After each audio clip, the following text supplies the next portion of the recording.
Hello बच्चों, how are you? Very very good morning. जैसा कि आप बोर्ड पे देख रहे हैं, आज का टॉपिक है इक्विलिब्रियम। ये टॉपिक नीट और आईआईटी की पॉइंट ऑफ व्यू से तो इम्पॉर्टेंट है ही, साथ में फर्स्ट ईयर के बच्चों के लिए फिजिकल केमिस्ट्री का बहुत ही इम्पॉर्टेंट टॉपिक है। इसे हम स्टार्ट करते हैं। तो सबसे पहले इक्विलिब्रियम से समझने से पहले हम समझते हैं कि व्हाट इज़ रिएक्शन। रिएक्शन क्या होती है? रिएक्शन किसी भी रिएक्टेंट का प्रोडक्ट में चेंज होना रिएक्शन कहलाता है। किसी भी रिएक्टेंट का प्रोडक्ट में चेंज होना क्या कहलाता है? रिएक्शन। अब बात आती है रिएक्टेंट क्या होते हैं। What is reactant?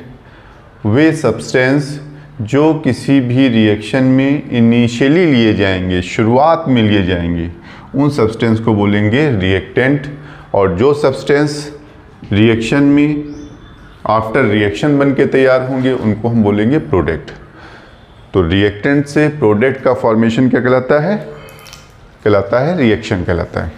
अब बात आती है रिएक्शन कितनी टाइप की हैं फिजिकल केमिस्ट्री में। तो हमें दो टाइप के यहाँ पे पढ़ना है। एक पढ़ना है इरिवर्सिबल रिएक्शन, इरिवर्सिबल रिएक्शन, और दूसरा पढ़ना है रिवर्सिबल रिएक्शन।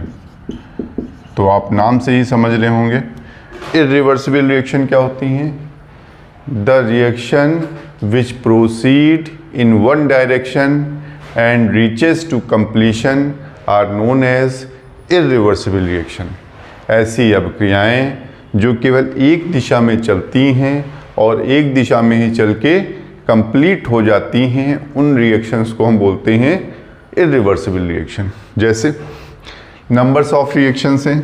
जैसे हमने जिंक की रिएक्शन करा दी है सल्फ्यूरिक एसिड के साथ, तो जिंक सल्फ्यूरिक एसिड से रिएक्शन करके हाइड्रोजन को रिप्लेस करेगा और बनाएगा जिंक सल्फेट और हाइड्रोजन इवॉल्व हो जाएगी। इस रिएक्शन में भी ये नहीं हो सकता कि जिंक सल्फेट और हाइड्रोजन फिर से आपस में रिएक्ट करें और जिंक और सल्फ्यूरिक हम फिर से बना लें।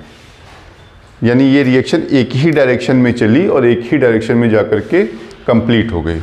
तो such reaction are known as irreversible reaction. इन रिएक्शंस को हम एरो के द्वारा रिप्रेजेंट करते हैं। इस तरह का एरो दिखाते हैं। अब बात आती है रिवर्सिबल रिएक्शन की।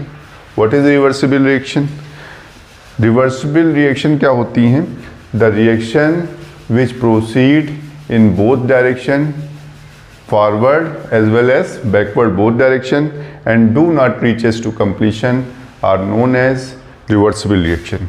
ऐसी अभिक्रियाएं जो केवल दोनों डायरेक्शंस में चलेंगी, आगे भी और पीछे भी, अग्र दिशा में भी, फॉरवर्ड डायरेक्शन में भी और बैकवर्ड डायरेक्शन में भी, तो ऐसी रिएक्शन कहलाएंगी रिवर्सिबल रिएक्शन। और किसी भी डायरेक्शन में ये कंप्लीट नहीं होगी। जैसे हमने हाइड्रोजन और आयोडीन की रिएक्शन कराई और रिएक्शन कराने के बाद इसने बनाया हाइड्रोजन आयोडाइड के 2 मॉलिक्यूल्स। अब हाइड्रोजन आयोडाइड फिर से डिकम्पोज होकर के बना सकता है। हाइड्रोजन और आयोडाइन में फिर से ये डिकम्पोज हो सकता है। यानी ये रिएक्शन आगे भी जा रही है और पीछे भी जा रही है। तो ऐसी रिएक्शन को हम क्या बोलेंगे? Reversible reaction. और कई एग्जाम्पल हैं। जैसे N2 + 3H2 that gives 2NH3।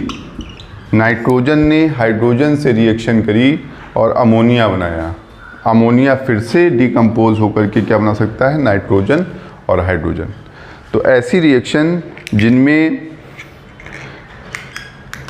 दोनों डायरेक्शन में रिएक्शन चल सकती है, फॉरवर्ड और बैकवर्ड बोथ, तो उन रिएक्शन को हम बोलेंगे रिवर्सिबल रिएक्शन। इन रिएक्शंस को हम इस तरह के हाफ एरो के द्वारा रिप्रेजेंट करते हैं।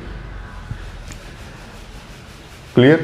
इसके बाद बात आती है कि जो ये साम्य अवस्था है, इक्विलिब्रियम है, ये किस में पाई जाएगी?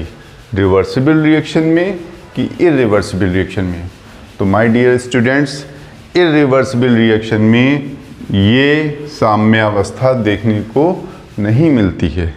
ये always seen in reversible reaction. साम्यावस्था या इक्विलिब्रियम हमेशा हमें कहाँ देखने को मिलेगी? रिवर्सिबल रिएक्शन में।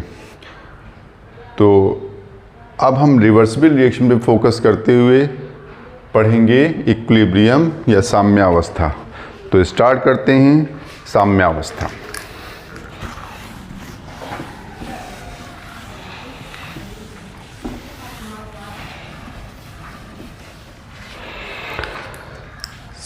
जैसा कि हमने बताया कि साम्यावस्था किस में पाई जाएगी? रिवर्सिबल रिएक्शन में। तो हम देखते हैं साम्यावस्था होती क्या है पहले। जैसे मान लीजिए कोई रिएक्शन, हम जनरल रिएक्शन लिखे ले रहे हैं। कोई सब्सटेंस ए है, किसी अन्य सब्सटेंस बी के साथ रिएक्ट करता है और सब्सटेंस सी बनाता है और साथ में सब्सटेंस डी बनाता है। ये सब्सटेंस सी और डी फिर आपस में रिएक्ट करते हैं और सब्सटेंस ए और बी बनाते हैं। ये रिएक्शन फॉरवर्ड भी जा रही है और बैकवर्ड भी जा रही है। इसका मतलब ये रिएक्शन कैसी है? रिवर्सिबल रिएक्शन है। अब इस रिएक्शन में जब रिएक्शन में ए और बी आपस में रिएक्ट कर रहा है तो किसी रेट से रिएक्ट करेगा। हम माने ले रहे हैं ये आरएफ रेट से रिएक्ट कर रहा है, रेट ऑफ फॉरवर्ड रिएक्शन से। और क्या बना रहा है? सी और डी। जब सी और डी कंप्लीट हो जाते हैं तो वो आपस में रिएक्ट करते हैं। और किस रेट से रिएक्ट करते हैं? आर बी रेट से। आर एफ जहाँ पर रेट ऑफ फॉरवर्ड रिएक्शन है तो आर बी क्या है? Rate of backward reaction. Reaction लगातार आर एफ रेट से आगे जा रही है और आर बी रेट से पीछे लौट रही है। इस रिएक्शन में एक टाइम ऐसा आएगा, रिएक्शन लगातार आर एफ रेट से आगे जा रही है, आर बी रेट से पीछे लौट रही है। एक टाइम ऐसा आएगा कि जितनी देर में रिएक्शन आगे जाएगी, आगे प्रोसीड होगी, उतनी ही देर में रिएक्शन पीछे भी आएगी। यानी आर एफ और आर बी की रेट्स क्या होंगी? आपस में बराबर हो जाएंगी। R F is equal to R B. Rate of forward reaction is equal to rate of backward reaction. तो साम्यावस्था या इक्विलिब्रियम में क्या होता है? जब rate of forward reaction rate of backward reaction के बराबर हो जाती है, उस कंडीशन को हम बोलते हैं इक्विलिब्रियम। ठीक, रेट्स बराबर हो गई हैं, इसका मतलब ये नहीं कि रिएक्शन स्टॉप हो गई है। रिएक्शन लगातार सेम रेट से आगे जा रही है और सेम रेट से पीछे लौट रही है।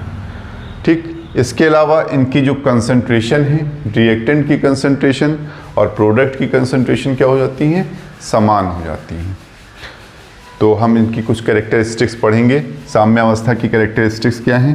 पहली जो कैरेक्टरिस्टिक्स है वो ये है कि ये किन अभिक्रियाओं की, किन रिएक्शंस की विशेषता है? उत्क्रमणीय अभिक्रियाओं की या रिवर्सिबल रिएक्शन की ये विशेषता है। तो रिवर्सिबल रिएक्शन में देखने को मिलेगी, पहली बात। दूसरी बात, होता क्या है इसमें है? होता ये है कि rate of forward reaction is equal to rate of backward reaction. ये दूसरी कैरेक्टरिस्टिक्स है।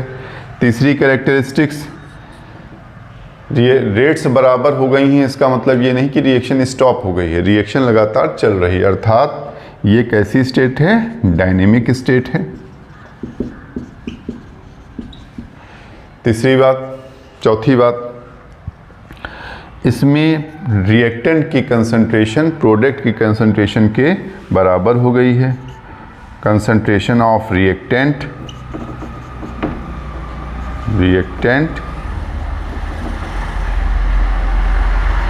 Equal to concentration of product. ये चौथी विशेषता है। अगली जो पांचवी विशेषता है वो क्या है? इस इक्विलिब्रियम स्टेट की पांचवी कैरेक्टरिस्टिक्स ये है कि जो रिएक्शन है, जो साम्यावस्था है, जो इक्विलिब्रियम है, जो इस रिवर्सिबल रिएक्शन में इस्टेब्लिश हुई है, अगर इसको हमें चेंज करना है तो हमें तीन चीज़ों में चेंज करना पड़ेगा: प्रेशर, वॉल्यूम और कंसंट्रेशन चाहे प्रेशर में चेंज करिए, वॉल्यूम या कंसंट्रेशन में चेंज करिए या टेम्परेचर में चेंज करिए, इनमें चेंज करने से जो इक्विलिब्रियम स्टेट है वो चेंज हो जाती है। इसके बाद नेक्स्ट कैरेक्टरिस्टिक्स क्या है? अगर हम कैटेलिस्ट डाल रहे हैं, कब? जब इक्विलिब्रियम स्टेट इस्टेब्लिश हो गई है तब। तो इक्विलिब्रियम स्टेट इस्टेब्लिश होने के बाद कैटेलिस्ट का कोई भी इफेक्ट इस रिएक्शन के ऊपर नहीं जाएगा। कैटेलिस्ट का कोई भी इफेक्ट इस रिएक्शन के ऊपर नहीं जाएगा। लेकिन अगर इक्विलिब्रियम इस्टेब्लिश नहीं हुई है, उसके पहले डाल रहे हैं, तब कैटेलिस्ट इफेक्ट डालेगा। लेकिन इक्विलिब्रियम स्टेट इस्टेब्लिश होने के बाद कैटेलिस्ट का कोई भी इफेक्ट इक्विलिब्रियम स्टेट पे नहीं पड़ेगा। और लास्ट जो कैरेक्टरिस्टिक्स है वो है इसकी एनर्जी से रिलेटेड गिब्स एनर्जी। तो जो इसमें गिब्स एनर्जी का वैल्यू होती है वो हमेशा 0 होती है। गिब्स एनर्जी क्या होती है बच्चों? ये हम नेक्स्ट जब आगे पढ़ा रहे होंगे थर्मोडायनेमिक्स, तब उसमें बताएंगे गिब्स एनर्जी क्या होती है। अभी आप केवल इतना समझिए कि गिब्स एनर्जी की वैल्यू यहाँ पर क्या होती है? 0 होती है। तो फिर से एक बार कैरेक्टरिस्टिक्स देखते हैं इक्विलिब्रियम की। कौन सी अभिक्रियाओं की विशेषता है? रिवर्सिबल रिएक्शंस की विशेषता है। Rate of forward reaction equal to rate of backward reaction हो जाता है। Rate of forward reaction equal to rate of backward reaction हो जाता है। इसका मतलब ये नहीं कि ये रिएक्शन स्टॉप हो गई, रिएक्शन लगातार चल रही है, अर्थात कैसी स्टेट है? डायनेमिक स्टेट है। Concentration of reactant is equal to concentration of product हो जाता है। अगर हमें इक्विलिब्रियम स्टेट में चेंज करना है तो हमें 3 कंडीशन में चेंज करना पड़ेगा। प्रेशर में चेंज कर सकते हैं, वॉल्यूम या कंसंट्रेशन में चेंज कर सकते हैं, या फिर टेम्परेचर में चेंज कर सकते हैं। इनमें चेंज करने से इक्विलिब्रियम स्टेट चेंज हो जाती है। कैटेलिस्ट का कोई भी प्रभाव रिएक्शन पे नहीं पड़ेगा अगर इक्विलिब्रियम स्टेट इस्टेब्लिश हो गई है। और गिब्स एनर्जी की वैल्यू 0 होती है। तो बच्चों, मैं उम्मीद करता हूँ आपको ये लेक्चर समझ में और पसंद आया होगा। आप इस लेक्चर को लाइक, सब्सक्राइब और बेल आइकन की मदद से लोगों तक पहुंचा सकते हैं। Thank you very much.